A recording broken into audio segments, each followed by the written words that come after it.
Anda kembali menyaksikan Breaking News Kompas TV. Pasca banjir yang melanda 25 kecamatan di Aceh Utara, kondisi perkampungan di Desa Blangpuria, Aceh Utara, Aceh masih porak-poranda. Kondisi ini membuat warga kesulitan kembali ke rumah dikarenakan masih banyaknya genangan lumpur yang sulit dibersihkan. Bahkan dampak banjir bandang yang terjadi pekan lalu juga menyebabkan ribuan rumah di Kabupaten Aceh Utara rusak parah. Hingga kini, sebagian warga di Desa Blangpuria masih bertahan di pengungsian hingga kondisi rumah kembali bisa ditempati. Untuk saat ini, pengungsi sangat membutuhkan perlengkapan tidur, air bersih, dan juga obat-obatan.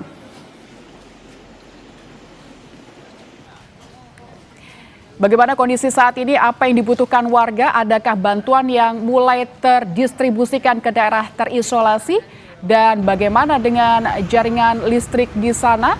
Kami akan update informasi di Biren Aceh. Kita akan tanyakan langsung jurnalis Kompas TV, Rizka Devi, dan juru kamera Nova Nisdayanti.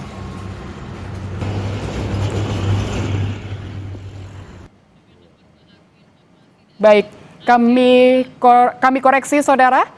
Kami akan mengupdate informasi terkini dengan Bupati Aceh Tengah, Haili Yoga.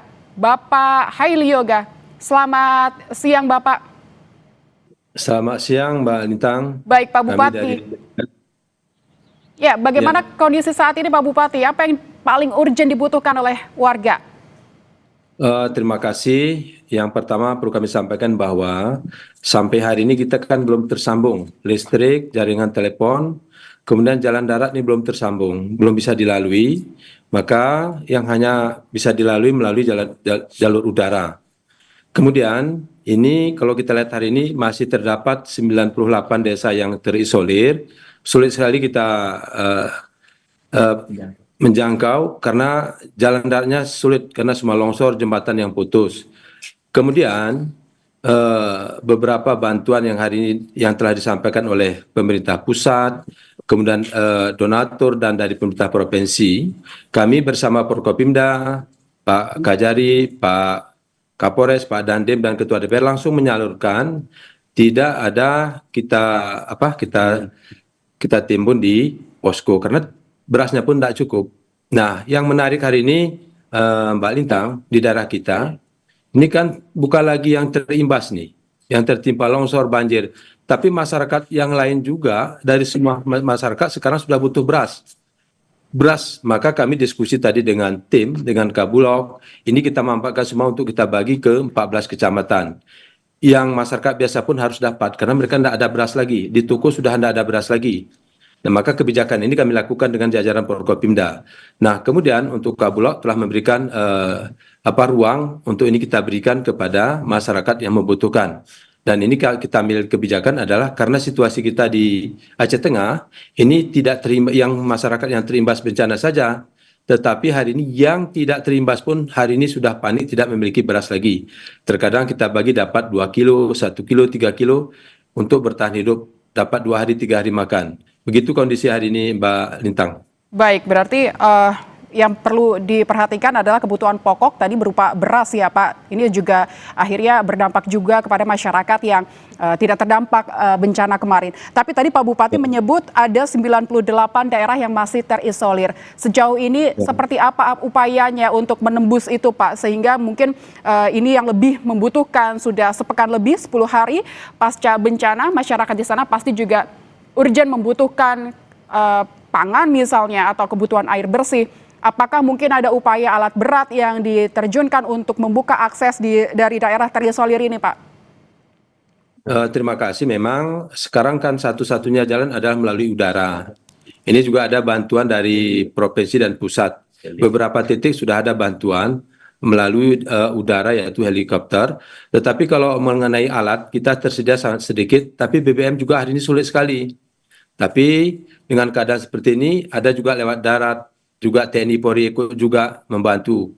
Tapi keterbatasan ini sulit sekali yaitu di bidang BBM. Ada yang kita perintahkan BBM juga tidak ada. Nah maka serba sulit. Tapi masyarakatnya, kepala desanya sebagian bisa hadir ke salah satu titik ini kita antar.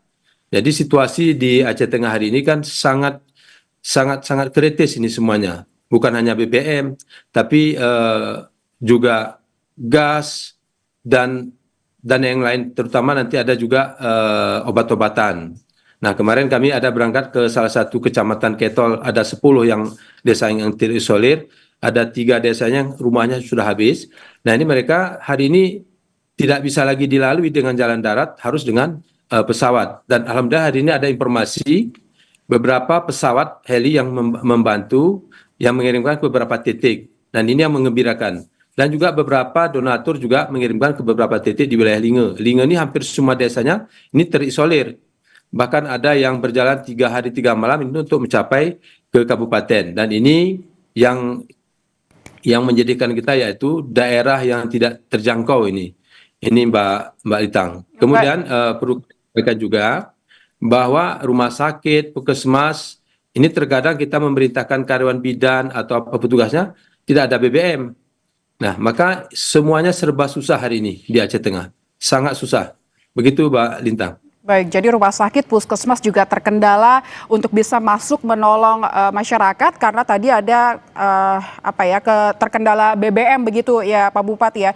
Tapi Pak Bupati, apakah ada informasi terkait swadaya dari masyarakat di Aceh Tengah begitu untuk pembuatan jembatan darurat mungkin supaya pasokan bantuan ini bisa tersalurkan begitu Pak? Ada, itu sudah ada, sebagian menggunakan seling. Itu hampir semua titik dilakukan, tetapi kan jauh, hanya terbatas sana yang mampu beberapa orang saja, yang lain yang perempuan kan sulit juga. Ini sudah dilakukan, bahkan di beberapa titik ini sudah dimanfaatkan untuk itu. Jadi oleh karena itu itu sangat kami butuhkan. Kebutuhan yang sangat mendesak hari ini adalah bahan pokok dan sarana seperti umpama perahu penyeberangan ini juga belum tersedia. Jadi menggunakan ala kadarnya. Ini drum dari ember besar ini diikat, lalu dengan itu masyarakat menyeberang. Seperti itu Mbak Lintang hari ini. Bagaimana dengan jaringan listriknya Pak di sana? Apakah sudah kembali normal atau memang masyarakat masih belum mendapatkan listrik? Nah, kesulitan kami listrik sampai hari ini belum ada. Kemudian juga telekom, hubungan telekomunikasi juga putus. Semuanya putus hari ini. Ini sudah masuk ke hari ke-11 belum ada jaringan telekomunikasi dan juga jaringan listrik. Maka sulit sekali.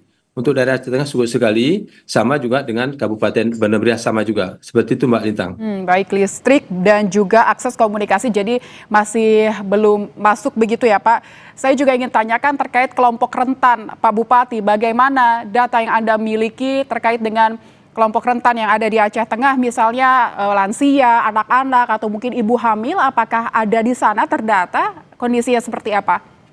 Nah, yang hari ini yang pertama kan yang meninggal dunia 22 jiwa, kemudian yang korban hilang juga 24 jiwa. Nah, yang rentan ini belum bisa terdata semua karena jaringan kita sulit sekali, harus kita hadir ke setiap desa. Nah, mengumpulkan setiap data setiap desa inilah sulit hari ini, jaringan tidak ada, kemudian mau berangkat petugasnya. Tapi ada beberapa desa, ini kita sudah hadir untuk baik balita, penanganannya, pelayanan kesehatan alhamdulillah, ini semuanya terkontrol. Hanya beberapa desa saja, yang lain bagus pelayanannya. Hanya saja ini kan petugas kalau ya dari yang jauh tidak bisa hadir, tapi kita mampukan pegawai bidan atau perawat yang terdekat saja kita tugaskan seperti itu. Nah, sekolah sampai hari ini libur. Hanya sebagian titik saja yang sekolah, yang lain semuanya libur. Begitu Mbak Lintang. Baik, berarti kalau saya bisa gambarkan kebutuhan yang sangat urgent di sana nih terkait dengan bahan pokok ya Pak, ada beras, BBM juga, dan mungkin untuk kebutuhan evakuasi ini ada perahu begitu ya Pak, dan listrik serta akses komunikasi yang tentu masih diupayakan semua pihak supaya bantuan bisa berjalan dengan lancar masuk ke Aceh Tengah. Terima kasih Bapak Haili Yoga, Bupati Aceh Tengah telah berbincang dengan kami di Breaking News Kompas TV. Sehat selalu Pak. Ya. Dan saudara, Breaking News Kompas TV masih akan kembali usai jeda. Jangan kemana-mana.